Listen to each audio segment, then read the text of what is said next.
And last night, the IDF pelted the Gaza Strip from north to south, and they were seeing airstrikes all throughout the entire coastal enclave. But one operation that we've been seeing, and we believe this is still ongoing, is an operation in the Gaza City neighborhood of Shuja'iyya. Now, this was more of a pinpoint operation rather than some of the sprawling fights that have been going on since the beginning of this conflict way back in October, when there were first sort of Israeli boots on the ground in the Gaza Strip. Now, in many ways, this is a sighting of what Israeli leaders and military leaders and politicians have been saying are the next stage of the fight in the Gaza Strip, where the Israeli military will be withdrawing to sort of the wings, to certain corridors that they control within the Gaza Strip, as well as the periphery of the Gaza Strip, and then from there, launching more surgical pinpoint operations.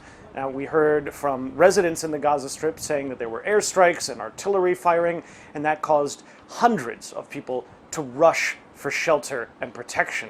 The IDF said that they were launching operations based on intelligence of the presence of terrorists or Hamas operatives in that city. And we heard from the Hamas-run authorities in the Gaza Strip saying that at least 7 people had so far been killed. Now, all of this happens as we saw one of the first medical evacuations from the Gaza Strip ever since May. Some 26 people, including nearly 20 cancer patients, mostly children, were allowed to exit the Kerem Shalom border crossing and go into Egypt for medical care. Now, this was a big step. We haven't seen these sorts of evacuations in a long time, and it just goes to show medical care and the availability of food has caused massive suffering over and above what we've seen from Israeli attacks and bombardments, and children are bearing the brunt of this. We've seen some deaths from malnutrition already. Most of these involve comorbidities like cancer.